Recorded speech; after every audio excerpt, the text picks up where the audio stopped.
Hi, Brent Toderian, and welcome to the Stockholm Chamber of Commerce. You are an urbanist, you're an urban planner, and you're the former chief planner of the city of Vancouver. And we are really grateful to be joined by you here today. And you will help us sort of set the scene for the upcoming discussions that we will have this seminar. Welcome. Thank you, and I'm very happy to be here virtually. It's so easy now to join the places I used to have to spend days traveling to get to. Yes, so this is delightful. Today we're going to discuss the role and the function of our streets in our cities. And let's get right to it. What would you say is the primary purpose of, and also perhaps the most important task for streets in a downtown area in a city like Stockholm today? Is it still a tilt towards mobility and transport, or are we seeing a clear shift towards, streets primarily being programmed for urban life and socializing? Well, obviously we're seeing a shift, but we're not seeing a shift on every street. And that's the important distinction. There's a kind of a lazy discussion about whether streets are for cars or streets are for people. And sometimes I feed that lazy discussion by saying streets should be more for people when I tweet out. But as a practitioner, I am obsessed with the practicalities of that. I'm obsessed with the implementation of that. And of course, it became a problem when we thought of streets as doing one thing, because the primary nature of streets is that they are multifaceted. They are the number one places for activity and interaction in our cities. They're the main public realm. You know, when we call them our living room, it almost seems like we're switching it from a place for cars to a place for sitting. And that is also wrong, because some streets may be like that, but many streets won't be like that. So if we accept that they are the primary places of public life, they are the primary places for all sorts of interaction, then we can have a conversation on a street-by-street basis about whether a particular street is more on the side of being a mobility corridor, or what's pejoratively sometimes called a car sewer, because it's primarily like a sewer for cars, versus a people place where cars not only are tamed, but might not even be allowed at all. And then that whole range in between, which is where real life lives, that range in between, where across a main street, across a downtown, across a city, across a region with suburbs, we have different answers to the question, what is the priority on this particular street? Because some streets are mobility streets for cars, because they've been designed that way and they're almost impossible to be anything else. Some are mobility streets for everything, not just cars, but they are still mobility streets. And then there are many, many streets that are about a lot more than mobility. And that's the real evolution in thought, where it's not just about better mobility, it's about things instead of mobility. And that's returning the street to that multifaceted place where it can be public and social interaction, it can be commerce, it can be all sorts of different urban activities playing out, one of which is movement. But would you say that when you meet city planners today, they have more of a people-centric and people-oriented approach when developing streets and developing cities and urban venues? In general, yes, but how that plays out on a street, on a context by context basis, is it different in the downtown than it is in the rest of the city, and certainly different in the suburbs? And let's also remember that you asked about city planners, and the truth is, let's be candid, most of this control of streets is still in the hand of engineers, traffic engineers. And the problem with that is that they have been trained to see streets as one thing, a street for movement. And as I've said, the enlightened ones recognize that it's about movement for people, not movement of cars. And they are the enlightened traffic engineers, but they are still thinking of the street as a place for movement. And so, yes, we've seen many more city planners recognizing that streets have to be thought of as part of our primary public realm, but they are often battling against engineers who still, even the progressive ones, thinking of streets as places only, or at least primarily, for movement. So the best interactions, and here in Vancouver, we have a term called plangineers, where our city planners and engineers really work together on things, where the plangineers, the urban designers, the parties that think about the quality of public life as it relates to public space are recognizing that there has been and is an evolution happening back to this kind of interplay between people and movement. And that can play out in, here's the point, there isn't a lazy answer to that. Do you ban cars? Yes or no? Well, maybe on one street, but probably not on others. Do you tame cars and go with a car light scenario? Yes, maybe in one district, but not necessarily citywide. So you have this continuation of a whole bunch of different street types, street classifications that go from this range of car, sewer to people place. And you can be very specific and intentional and not sort of intellectually lazy. So although I applaud the conversation we have out there about returning streets to places for people, I don't want it to go to a kind of a either or. Either it's cars only or it's people only. The truth is that across a downtown, a city, a region, the answer is going to vary, and we have to be very deliberate and intelligent about that thinking. But do you sometimes, on this topic, come across cities or neighborhoods that have taken this a bit too far? Well, of course, and we see it playing out because as humans, we tend to overreact. We go from complete car dominance to let's ban the car, as if there's nothing in between. And that's people, and some of those people happen to be political leaders. So we see this kind of narrative where unless you're not really doing anything really progressive unless you're banning the car. But that's just wrong-headed thinking, in my opinion, although it might be right-headed thinking in very specific circumstances. Okay, so that's why you have this analysis and thinking and conversation about the strategic role that different streets and different contexts play. But I've seen plenty of examples in both the narrative and the reality of going too far. For example, Oslo almost lost its car-free center, which was publicized as a ban on cars.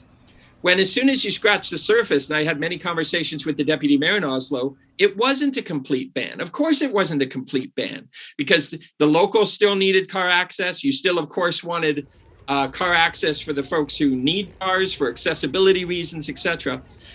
And so I asked them, why did you call it a ban, though, and take the backlash that came from that ban? Well, we wanted a simple message and we wanted the attention. They didn't say that, I'm paraphrasing, but that became the reality. We got more attention when we said it was a ban, and we got more political credit for being brave, but you also faced the backlash that almost lost the idea and maybe empowered the other political party to fight against it in the next election. So to me, that's not strategically smart. I'm a big fan of being accurate in what you're describing. If you're describing a car light downtown, where the car isn't banned, but it's deprioritized instead of prioritized, then call it that, because that's the truth. And get out in front of these obvious challenges we have now about how is it going to relate to the people who really need a car? How is it going to relate to people with accessibility issues, et cetera, which are the most common questions. So get out in front of those questions, answer those questions specifically as part of your initial strategy, and part of your communications out so that you don't end up fighting battles that you don't need to fight. You may not get as much political credit for being bravery, but you'll actually succeed more. But would you agree that there is, in some cities, sort of a war on cars going on?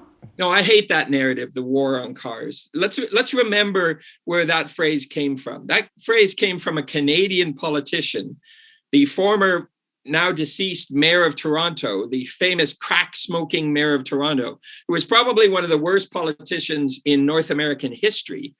And he called it a war on car. Why? Because he knew that phrase worked. It inflamed people who felt they just needed their car every day. And how dare these planners try to push me out of my car? And then suddenly all of us became reactive. No, sir and ma'am, we're not trying to push you out of your car. But he had already riled them up with this phrase. And now the irony is activists on the other side are sort of leaning into that phrase and saying, no, it is a war on car. We have too many cars. Well, hold on. Saying we have too many cars doesn't mean you need a war on cars. What I say is if there's anything, again, to be accurate, is I'm engaged in a war on car dependency. I'm engaged in a war on cities planned primarily or only for the car. But the car will play a role for people who need them and on people who want them as cities evolve. But what we're not doing anymore is designing primarily for the car. And for a very good reason. We know that fails for everyone, including drivers.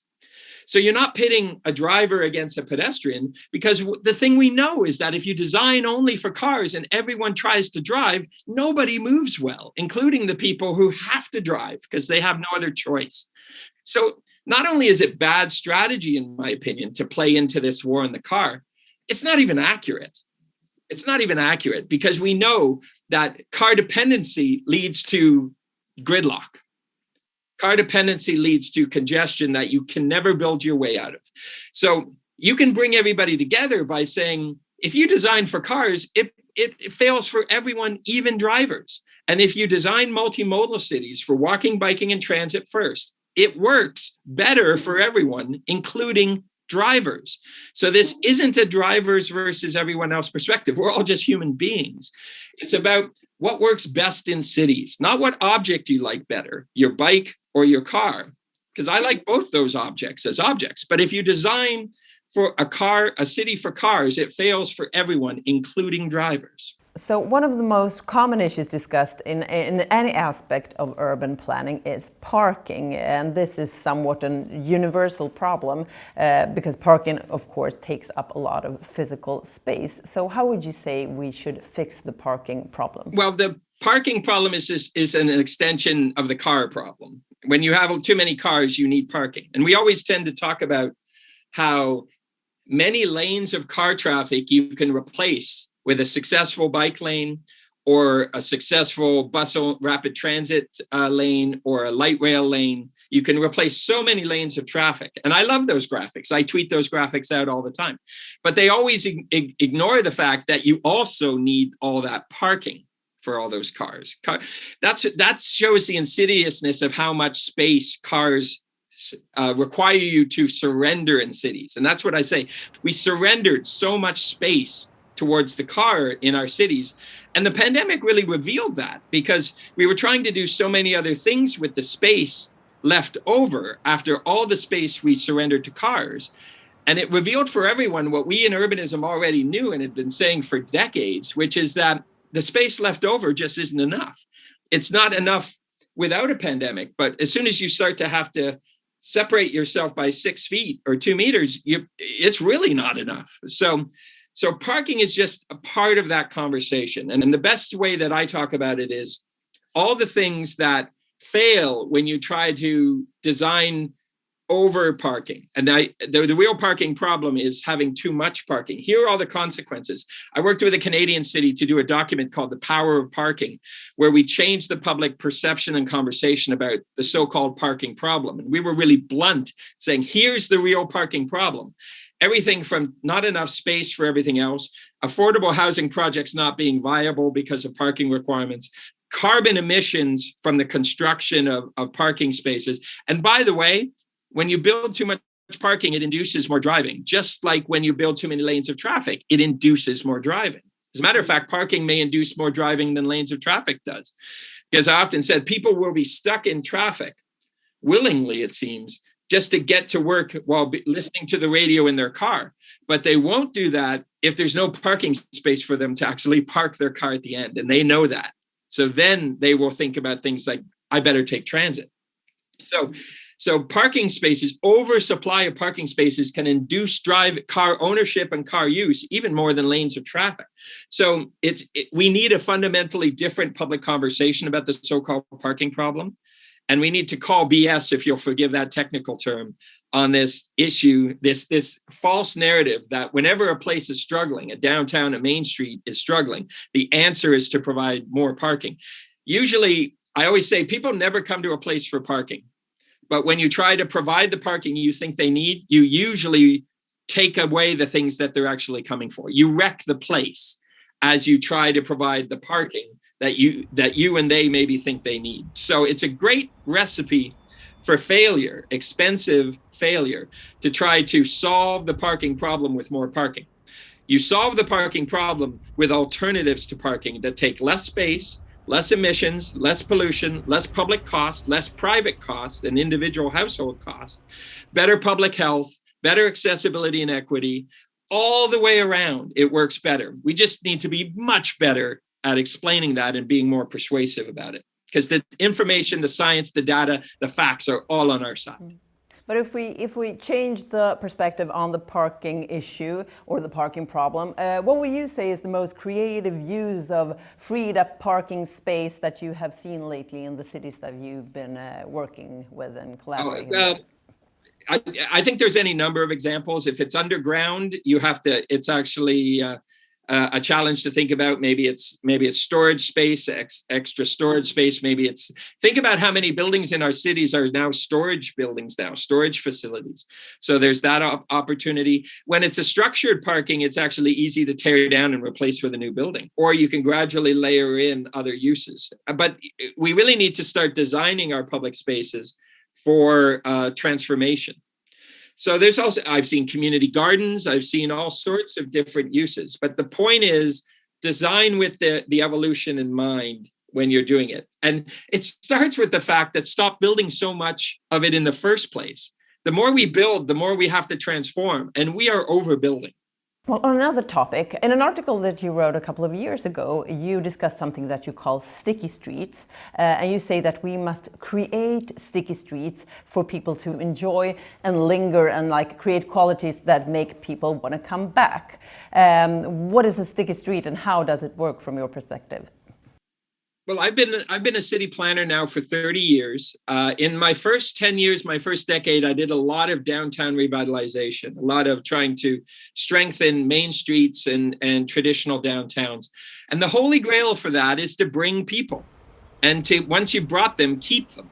The concept is once people come, they don't want to leave. The opposite of a sticky street is like a Teflon street, if you'll forgive that term.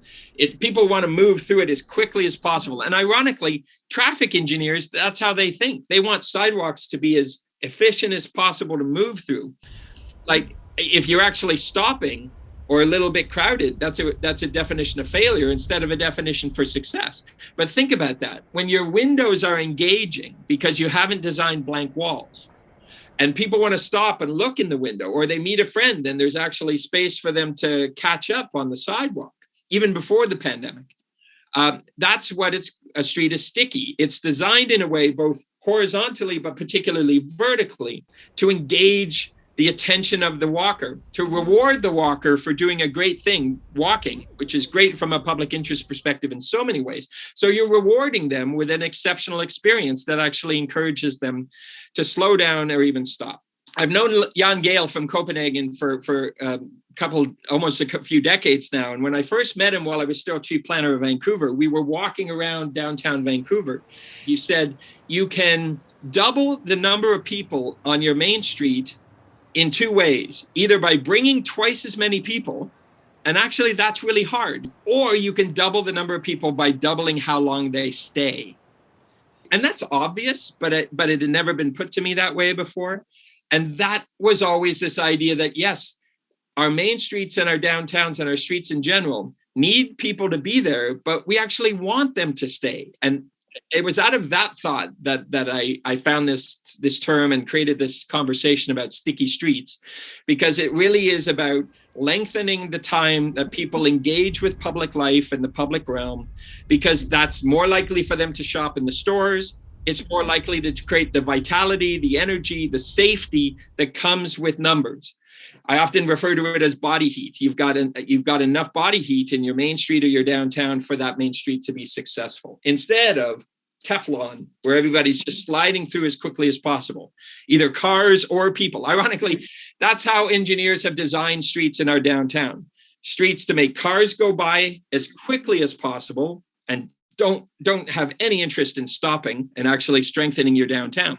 And even people on the sidewalks moving as quickly as possible. That is not success. That is failure. But who is best at creating stickiness? Is it property owners? Is it business owners, tenants? All of the above. All of the above, but City Hall can make it virtually impossible. City Hall isn't necessarily well positioned to create it, but you have to enable it with wide sidewalks, with separation of the moving traffic, which should be two-way, not one-way, because one-way is just too fast. It's a car sewer. On-street parking is not a bad thing, but because it actually creates separation and slows down the traffic. But that's all the horizontal parts that are usually under the city's control, usually under the traffic engineer's control, unfortunately, instead of the urban designer and architect's control, and city planners' control. But then there's the private sector, the private realm, which again, the city can control. I was chief planner of Vancouver for 6 years. I controlled pretty much all the architecture in the city. And there's one rule that is more important than any other rule in our architecture here in Vancouver and in all the cities that I worked with around the world. No blank walls. You always have to do something that engages the visual eye. The pedestrian at eye level, at the pace of a walker. And it creates eyes on the street and eyes into the neighborhoods, as Jane Jacobs referred to it. So that's probably the single most important thing for stickiness. But of course, if you've made your sidewalk too thin and it feels unsafe because the cars are zipping by with no separation, even if you have an engaging wall along your street, you've got all sorts of other things telling you to move along, because there just isn't the room and it just doesn't feel safe. So the horizontal and the vertical work together. And that's how I do my design thinking with cities. You're creating an immersive environment, an urban room, where everything contributes to making it a great public space, even if there are cars. And you don't have to ban the car on a street to make a street a great public space. But you do have to rethink the primacy of the car. You don't have to ban the car, but I've never seen a street where the cars are dominant and it's still a great street for people. So let's talk a bit about innovations and new phenomena. What would you say is new on the horizon? What is going to become the next big thing in the 2020s when it comes to urban mobility? I mean, we didn't anticipate the takeoff that has happened with micromobility, electric scooters, just a couple of years ago. I reject the notion of the next big thing. And the way I think is, what's the next small thing? Because we know the big things in terms of mobility. Smarter land use that actually facilitates multimodal living, more density, more mix, everything more compact, the 15-minute city as is being called. So land use is critical. But then the infrastructure, the public realm designed to make walking, biking, and public transit not only a viable choice, but a preference. That is the big thing. That was the big thing last decade. It's going to be the big thing next decade. And I often complain about our short attention span, whereas urbanists were oh, that was so last year. I want to have a new thing that gets me all excited. No, the big things from the last decade are going to be the big things from this next decade. And God help us if we keep getting distracted by the Elon Musks of the world that are floating stupid ideas like more tunnels for cars. So usually when I hear about the next big thing, I cringe because it's probably going to be bad.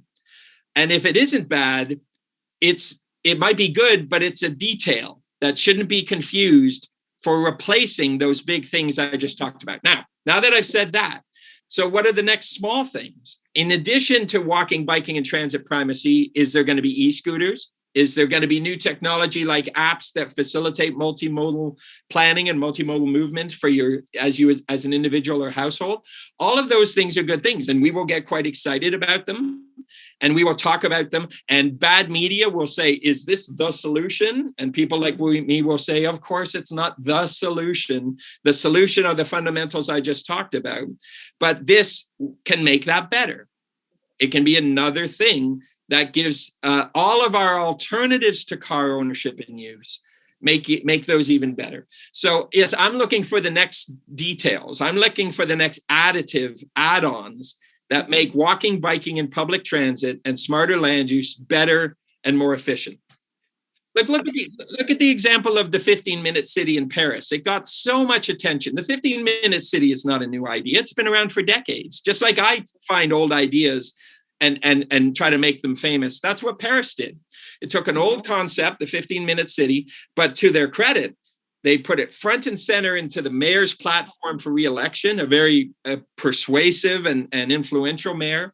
They had the best graphics package and best promotional package for the idea I'd ever seen.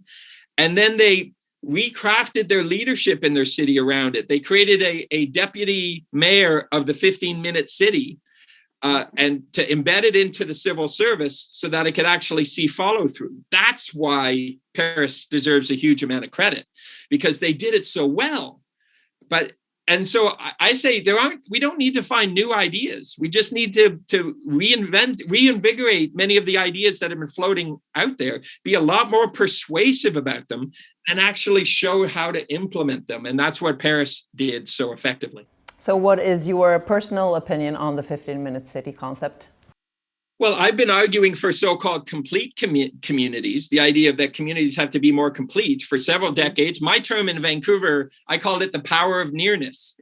When everything is near, you don't have to worry about how you're going to go far. It's the same concept. It's just a different tagline. It's just a different title. So of course I support the 15-minute city, but what it means in different contexts is really interesting. I'm helping 2 regional plan processes in Australia. Real regional plan processes that go from an urban downtown to an urban city to suburb to villages and towns and to rural areas.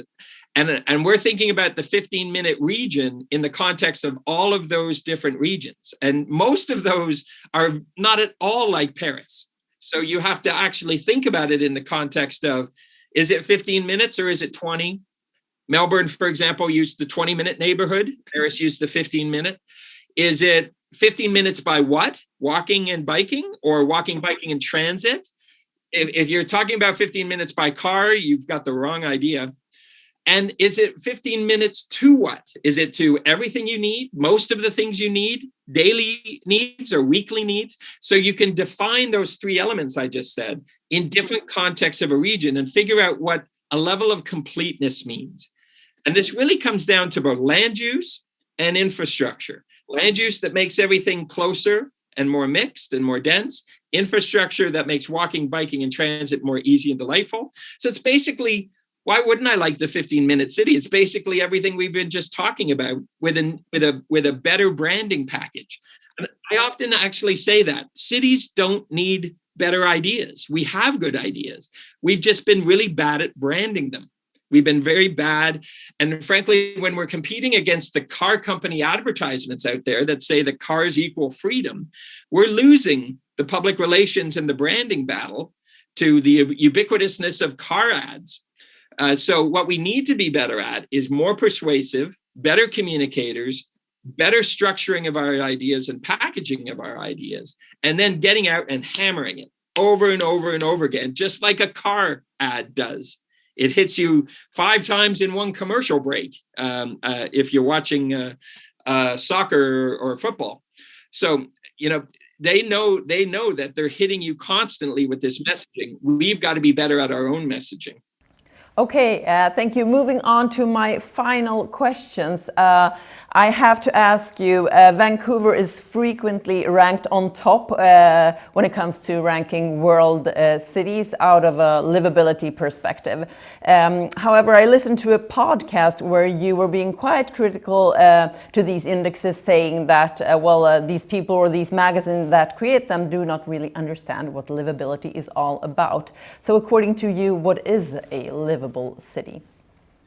Well, the rankings are done by companies that think about placement of HR people. So in other words, it's relatively wealthy people being put in different cities. And so they think about things like crime and war and infrastructure and schooling, etc. So it's not what normal people think about affordability, the average or typical folks in cities. So obviously the big thing that they ignore is affordability, because usually these kinds of HR placements are paid for by a company.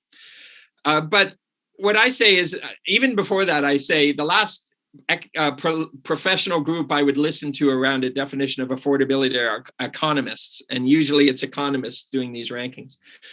I was in Melbourne, Australia, when a ranking was about to come out, when Melbourne had actually bumped Vancouver down and had taken the #1 spot.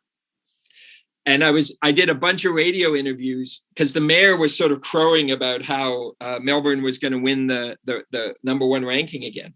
And I said, well, I'll spoil it for you. I'll let you off the hook. Melbourne is not the most livable city in the world. It's got entirely too much car dependent suburbs. It's got all sorts of real livability issues, but neither is Vancouver. Neither Vancouver nor Melbourne are the most livable city in the world. I remember saying at the time, the only city I considered to be a credible contender for that title is probably Vienna.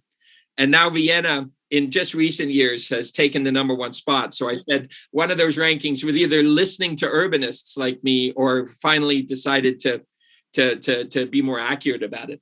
But why? Because there's all sorts of things that affect livability Vienna, including a completely different perspective on who builds and who pays for housing.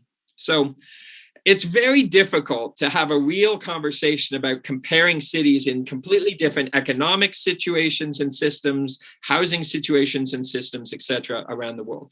But what I say is there are elements of city building that improve livability and elements of city building that reduce livability.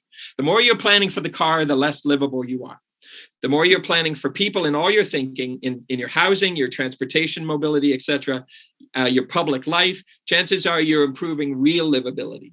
And as long as you're doing it in a way that literally doesn't price people out by creating an affordability problem. So real livability is interconnected with affordability, with sustainability, with equity and social justice, with public health, with all the things we're trying to do in terms of creating more successful and better city building. And it just can't be reduced usually into a quick soundbite. So if you were to formulate one last key takeaway message from Vancouver or from your pooled experiences from working with cities to us in Stockholm, what would that be? Well, I always point out that I've been a planner for 30 years, and only 6 of those I was chief planner of Vancouver. So when people are, and that was 10 years ago, by the way, that I was chief planner of Vancouver. So I don't think about cities in the context of Vancouver, even though I live here, because I've spent the last 10 years working for many cities that are more ambitious and even more successful than Vancouver at better city building. But what I find fascinating, and especially during this pandemic, is how various cities in different regions have embraced public life in the face of a crisis that's going to be still with us for a while. The European cities were far better at addressing the pandemic in a way that also addressed the pre-existing conditions of cities. And they got off the mark pretty early by basically saying, here are the things we were planning on doing to rethink our streets, etc. Over the next 5 years, we're just going to do them in 5 weeks instead of 5 years, because we knew they were good ideas anyway for urban pollution, etc. And European cities and Scandinavian, Northern European cities were particularly good at that, making their changes quickly and making them, talking about them being permanent, because they addressed the challenges you had anyway before the pandemic and you will have after the pandemic, not the least of which, and probably the biggest of which, is climate change. Our cities are doing a better job of inspiring each other in terms of learning. Our best practices are spreading so fast because of Twitter and other social media. We're seeing what other cities are doing, and it creates this spin-off effect where another mayor wants to try it and another mayor wants to try it. So I think that's exciting. But as a practitioner, what I say is don't do lazy copies. Learn from the success or failures. What Oslo did wrong, for example, when they went car free instead of car light in their narrative. Learn from their mistakes. Figure out what works better in your specific context, but be inspired. And by all means, compete with each other, because I think competition in cities is quite healthy, as long as it leads to intelligent responses instead of lazy ones. Thank you, Brent Toderian. This was truly inspiring, and really thank you for taking the time to discuss city planning, urban development, and mobility trends with us today. My pleasure.